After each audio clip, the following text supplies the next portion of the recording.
அதாவது இந்த ஒப்பந்தத்தை 2 வருஷம் கழிச்சு போட்டுக்கங்க அப்படின்னு சொன்னாரே தவிர இதை கொடுக்காதீங்க அப்படின்னு கருணாநிதி வந்து சொல்லவே இல்லை. 1972 ராமநாதபுரம் கெசட்டியருக்கு புதிய திருத்திய பதிப்பு வெளியிடப்படுது. அந்த புதிய திருத்திய பதிப்புக்கு முன்னுரை கொடுத்தவர் ஐயா கருணாநிதி அவர்கள். சரி. ஆனா அந்த 1058 பக்க கெசட்டியர்ல கடைசி பக்கத்துல ராமநாதபுரம் மேப் இருக்கு. அந்த மேப்ல கச்சத்தீவா காணோம். என்னடா இது, என்னுடைய மாநிலத்துக்கு சொந்தமான ஒரு தீவு பகுதி காணாம போயிருச்சு அப்படிங்கிறது தொடர்பான எந்த ஒரு அக்கறையும் இல்லாம அந்த புத்தகத்துக்கு முன்னுரை கொடுத்திருக்கிறாரு கருணாநிதி. 80ல தான் வருவாய் அலுவலர்கள் மூலமாக குறிப்பாடை கொடுத்து டேராடூன்ல இருக்கக்கூடிய அந்த வரைபட அலுவலகத்துக்கு அனுப்பி அதற்கு பிறகு மேப்ல இருந்து அபிஷியலா நிக்கிறாங்க.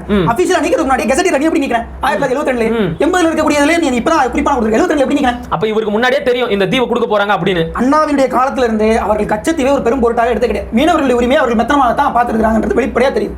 நெற்றிக்கண் திறப்பினும் குற்றம் குற்றமே. நெற்றிக்கண் வலையொலி உறவுகளுக்கு வணக்கம். கச்சத்தீவு மீண்டும் தமிழ்நாடு அரசியல்ல ஒரு பேசு பொருளா மாறி இருக்கு.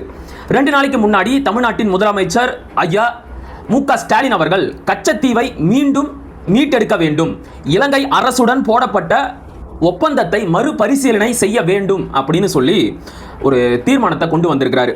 உண்மையாகவே இந்த கச்சத்தீவு விவகாரத்தில் என்ன நடந்தது அப்படிங்கிறத பற்றி தான் இந்த காணொளியில் ரொம்ப விரிவாக விவாதிக்க போகிறோம். நம்முடன் தம்பி சரவணன் இணைஞ்சிருக்கிறாரு. வாங்க அவர் கூட பேசலாம். தம்பி வணக்கம். நான் சொன்ன மாதிரி இப்போ கச்சத்தீவு மறுபடியும் தமிழ்நாடு அரசியலில் ஒரு பேசு பொருளாக மாறி இருக்கு. ஒன்றுமே தெரியாத பாப்பா அப்படிங்கிற மாதிரி எங்களுக்கு எதுவுமே தெரியாது, நாங்கள் தூங்கிட்டு இருந்தபோது 1974 ஜூன் மாதம் 26, 28 தேதிகளில் அம்மையார் இந்திரா காந்தி அவர்கள் இந்த கச்சத்தீவை எடுத்து இலங்கை கிட்ட கொடுத்துட்டாங்க. நாங்கள் தூங்கி எந்திரிச்ச உடனே தான் எங்களுக்கு தெரிய வந்துச்சு, நாங்கள் உடனே கண்டிக்க தொடங்கிட்டோம், அன்னையில இருந்து கச்சத்தீவை மீட்கிறதுக்கு நாங்களும் போராடுறோம் அப்படிங்கிற மாதிரி நம்முடைய முதலமைச்சர் ஐயா மு.க. ஸ்டாலின் அவர்கள் 2 நாளைக்கு முன்னாடி சட்டமன்றத்தில் பேசி இருக்கிறாரு. முதல்ல அவரோட இந்த பேச்சை எப்படி பாக்குறீங்க? முதல்ல நீங்க சொன்ன மாதிரி மறுபடியும் கச்சத்தீவு பேசு பொருளாகிருக்கு. ஏன்னா இதுக்கு முன்னாடி போன வருஷத்துல இதே மார்ச் மாசத்துல தான், மார்ச் ஏப்ரல் மாசத்துல அது பேசு பொருளாச்சு. பேசு பொருளாக்கியவர் பாஜகவுடைய தமிழக தலைவர். அவர் நாளைக்கு கூட தமிழக தலைவர் இருப்பாருன்னு தெரியல, இன்னைக்கு இருப்பாருன்னு கூட தெரியல, அண்ணாமலை. அவர் தான் ஆகினார். ஆர்டி தகவல் மூலமாக நான் பெரிய வரலாற்று பொக்கிஷத்தையே கண்டெடுத்து விட்டேன், பாருங்க இதெல்லாம் இருக்கு ராமநாதபுரம் சேர்த்து போய் தாத்தாவோட சொத்து அப்படின்னு சொல்லிட்டு ஒரு பெரிய தகவலை கண்டுபிடிச்ச மாதிரி வந்து பேசினாப்ல. சரி, அவர் சொல்றதுமே பழைய தகவல். நம்முடைய கேள்வி என்னன்னா, இதை ஸ்டாலின் கொண்டு வரதுக்கு ஸ்டாலின் தகுதியானவரா? கடந்த 3 மாதமா அவ்வளவு கைதுகள் கேட்டால் 54 கடிதம் எழுதுனா 54 கடிதம் எழுதி நீங்க இங்கே உட்காந்துருக்கீங்க. உங்களுக்கு எதுக்கு 50 MP 39 MP கூட்டணி கட்சி சேர்த்து 39 MP. இது போக மாநிலங்களில் உங்களுக்கு கிட்டத்தட்ட 10-11 MP இருக்காங்க. இவங்கெல்லாம் என்ன பண்ணிட்டு இருக்கீங்க?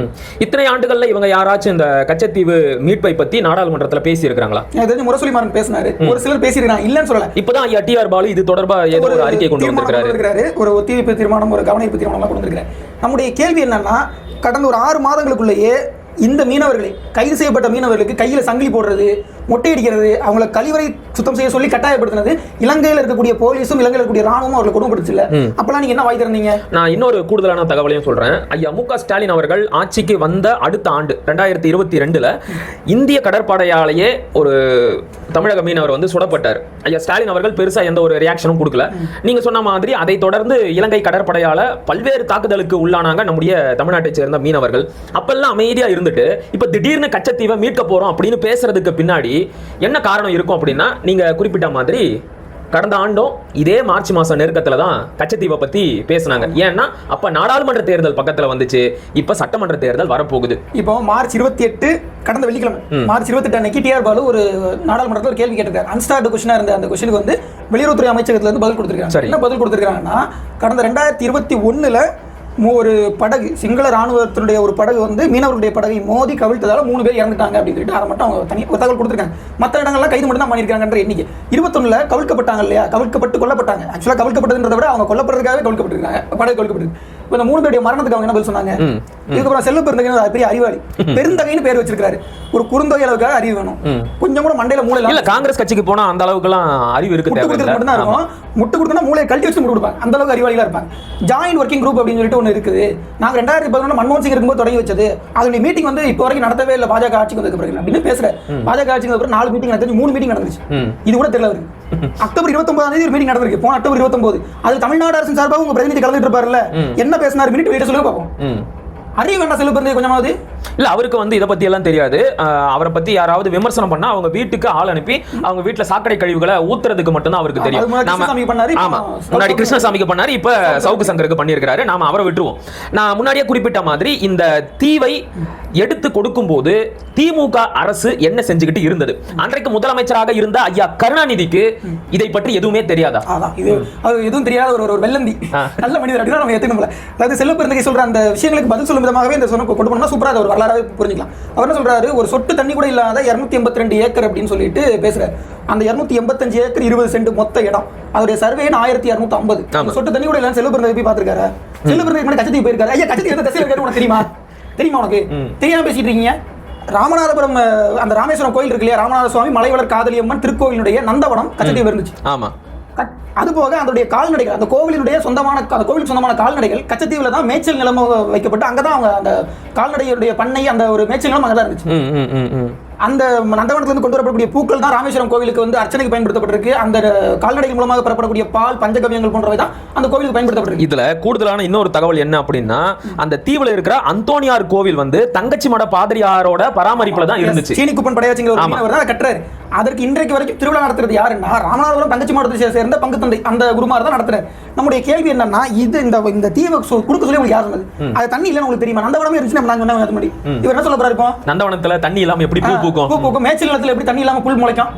அறிவு இருக்கா கொஞ்சமாவது இருக்கு? நான் தான் முதல்லயே சொன்னேன், காங்கிரஸ் கட்சிக்கு போனா அதெல்லாம் தேவையில்லை அப்படின்னு. இப்ப இந்திரா காந்தி அவர்கள் அதை கொடுத்துட்டாங்க அப்படின்னு எல்லாரும் சொல்லிட்டு இருக்காங்க. உண்மையாகவே இந்த கச்சத்தீவை எப்ப கொடுத்தாங்க? 1974 ஜூன் 26 வந்து ஸ்ரீமாவோ பண்டாரநாயக்கா கையெழுத்து போட்டாங்க. இந்திரா காந்தி கையெழுத்து போட்டாங்க. 28 இல்ல 28 தான் இந்திரா காந்தி கையெழுத்து போட்டாங்க. ரெண்டு ஒப்பந்தமே மாத்தி மாத்தி கையெழுத்து போட்டதான். ஒரே நாள்ல ரெண்டு பேரும் மாத்தி மாத்தி கையெழுத்து போட்டதான். இப்ப நம்முடைய கேள்வி என்னன்னா, இந்த 74ல போடப்பட்டது சொல்றது பெரும் பொய். 74ல உண்மையா அந்த ஒப்பந்தம் போடப்பட்டு தான் கச்சத்தீவு கொடுக்கப்பட்டதுங்கிறது பெரும் பொய். சரி. 1951ல இருந்து 54 வரையிலான காலகட்டங்கள்ல டிஎஸ் சேனநாயகா, டக்ளி சேனநாயகா, ஜான் கொத்தலவாலா போன்றவர்கள் தான் இலங்கையினுடைய பிரதமரா இருக்காங்க. அப்ப வந்து அதிபரும் கிடையாது, ஜனாதிபதி கிடையாது, மகாதேசாதிபதினு தான் ஒரு பதவி இருந்துச்சு. பிரதமர் தான் பெரும் அதிகாரம் கொண்டவரா இருந்தார். ஜான் கொத்தலவாலாவும் இந்த டக்ளி சேனநாயகா, டிஎஸ் சேனநாயகா போன்றவருடைய அரசு இலங்கைக்கும் இந்தியாவுக்குமான கடல் எல்லையை வந்து பிரிப்பதற்காக பேச்சுவார்த்தை நடத்துறாங்க. யார் கூட? இந்திய அரசு கூட. இந்திய அரசு அன்னைக்கு யாரு? நேருடைய அரசாங்கம். ஓகே. பேச்சுவார்த்தை நடத்தும் போது அவங்களுக்கு தெளிவா தெரிஞ்சு போகுது இவர்களுக்கு இந்த எல்லை குறித்து பெரிய எந்த கவலையும் இல்லை அப்படின்னு நேருடைய அரசாங்கத்துக்கு. அப்ப அவங்க என்ன பண்றாங்க, 1955ல கச்சத்தீவுக்குள்ள இறங்கி நாங்க போர் பயிற்சி செய்யறோம்னு சொல்லிட்டு இலங்கை ராணுவம் தொடங்குது. எப்போ? 1955ல. 74 தான் ஒப்பந்தம் போட்டு கொடுத்தாங்க. எப்படி 55ல நீ அனுபவிச்ச? 55ல கண்டனம் தெரிவிக்கணும்னு வார்த்தை அதோட சரி. 56ல திரும்ப உள்ள இறங்கி நான் மார்ச் மாசத்துல அவன் திரும்ப போர் பயிற்சி பண்ற 2வது வருஷமா இறங்குறான். அப்போ இல்ல அந்த போர் பயிற்சி ஒத்து போடுங்க, ஒத்தி போட்டு பேச்சுவார்த்தை முதல் வருஷமே அதை பண்ணிருக்கணும்ல. அவன் சொல்றான் பேச்சுவார்த்தை நடத்தலாம், ஆனா இந்த கச்சத்தீவு எங்களோட தான்ப்பா அப்படின்னு சொல்லிட்டு அவன் பேச்சுவார்த்தைக்கு வர்றான். ஓகே. அப்போ 74ல நீ ஒப்பந்தம் போட்டேன்னா 56ல என்ன மைத்து அனுபவிச்ச? கொஞ்சமா அறிவு இருக்கணும்ல. அன்னைக்கு என்னதான் பண்ணிட்டு இருந்துச்சு? அதான் நான் இந்திய கப்பற்படை.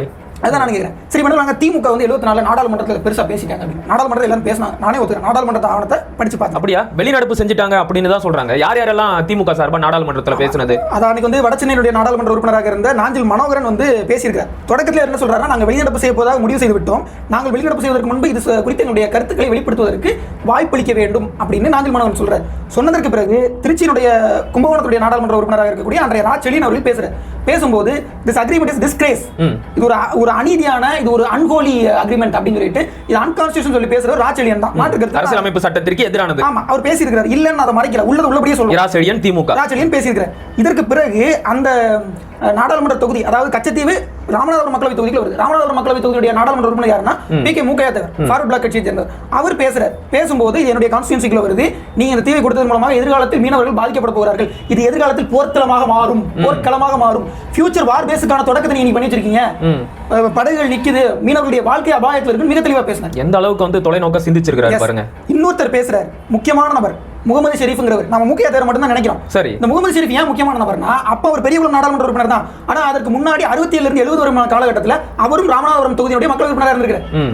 அவர் என்ன சொல்றாரு, ஏப்ரல் 1, 1968ல நான் இந்த நாடாளுமன்ற அவையில் கச்சத்தீவு எங்களுக்கு தான் சொந்த ஒரு ஆவணத்தை வழங்கி இருக்கிறேன். 68லேயே என்ன அர்த்தம்? 74ல நீ பேச்சுவார்த்தை நடத்தல, 68லேயே நடந்திருக்கு. நான் சொல்றேன், இது 74ல கொடுக்கப்பட்டதுங்கிறதே பெரிய போய். 74ல பேச்சுவார்த்தை நடத்தப்படுறது பெரிய போய்.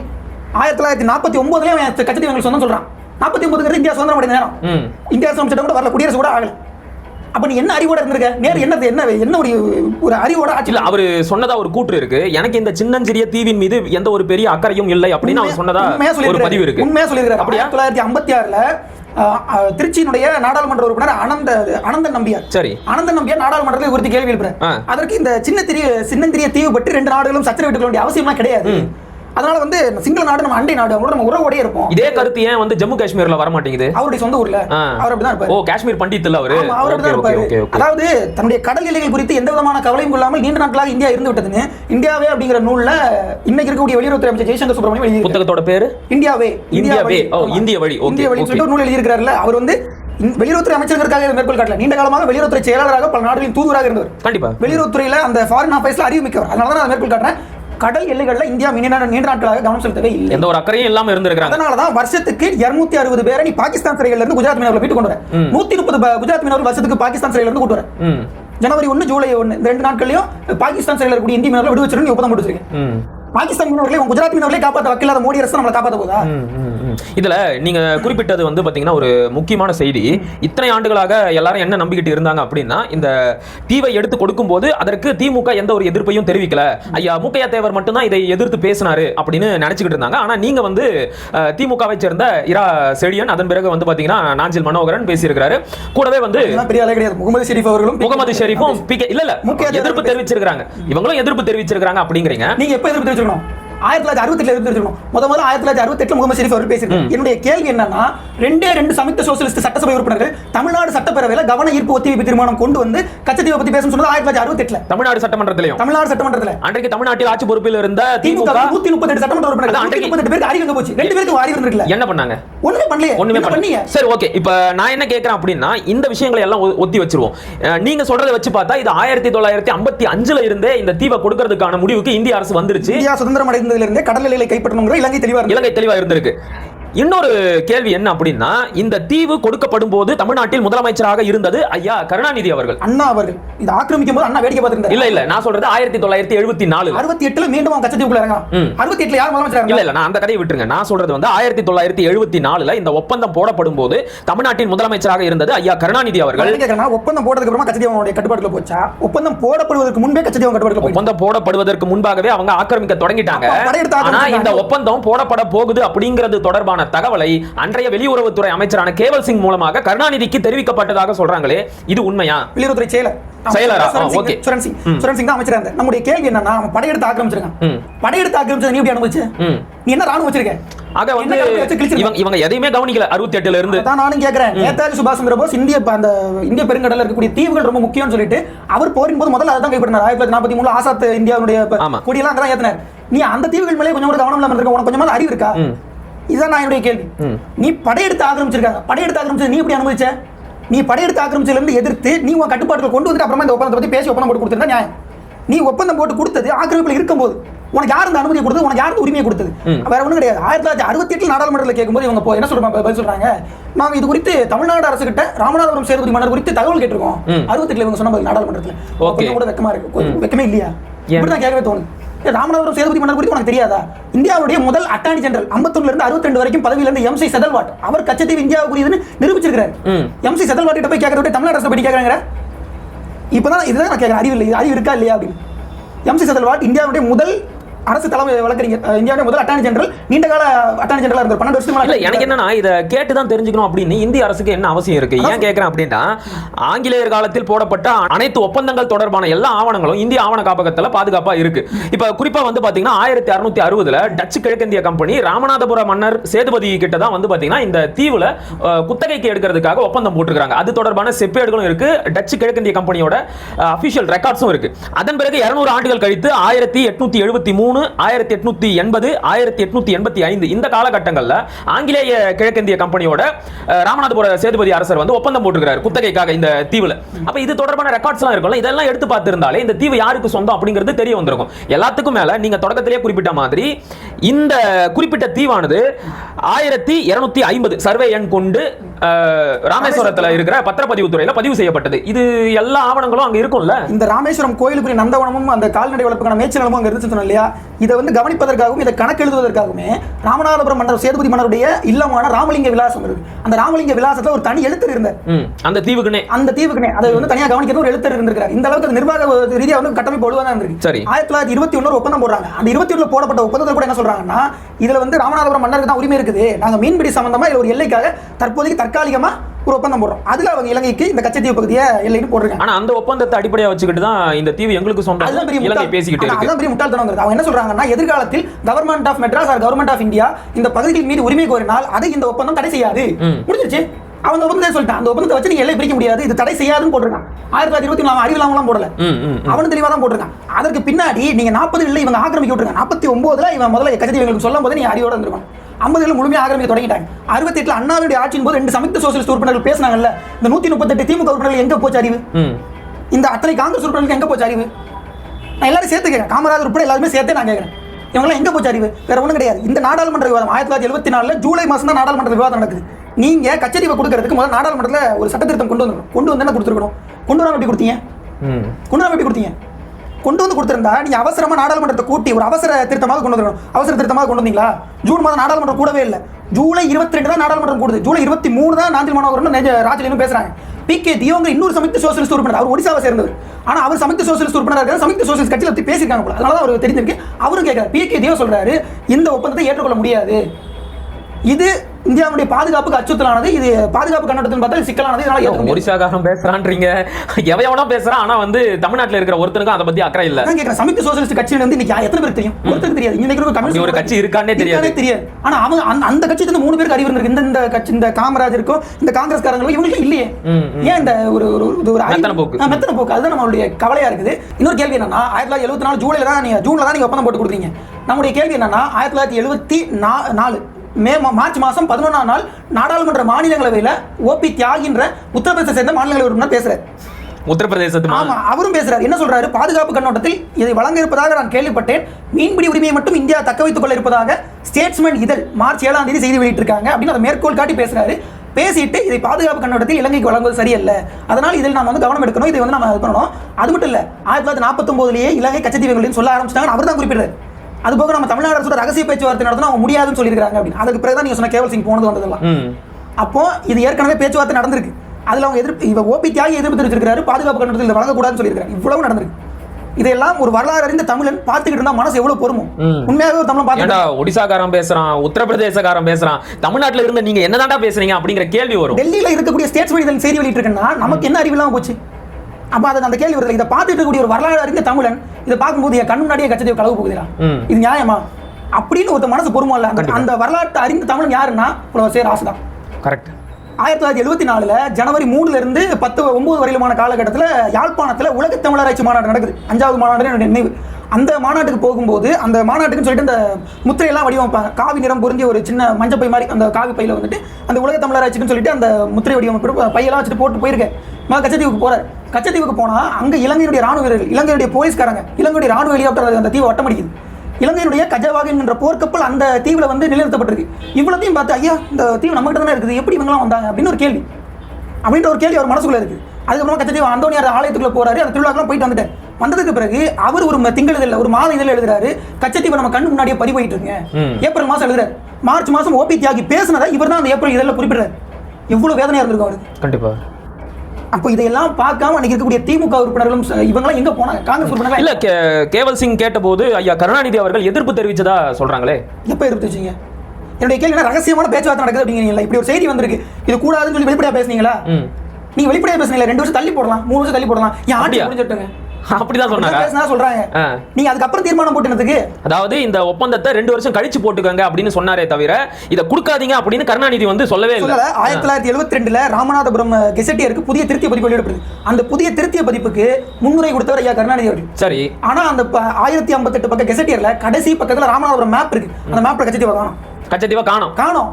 நீங்க முன்னுரை கொடுத்திருக்கீங்க, கொஞ்சமா அறிவு இந்த படிச்சு பார்த்து கொஞ்சம் மேப் பார்த்து கொடுத்துருமா இல்லையா? என்னடா இது என்னுடைய மாநிலத்துக்கு சொந்தமான ஒரு தீவு பகுதி காணாம போயிருச்சு அப்படிங்கிறது தொடர்பான எந்த ஒரு அக்கறையும் இல்லாம அந்த புத்தகத்துக்கு முன்னுரை கொடுத்திருக்கிறாரு கருணாநிதி. 80ல தான் வருவாய் அலுவலர்கள் மூலமாக குறிப்பாடை கொடுத்து டேராடூன்ல இருக்கக்கூடிய அந்த வரைபட அலுவலகத்துக்கு அனுப்பி அதற்கு பிறகு மேப்ல இருந்து அபிஷியலா நிக்கிறாங்க.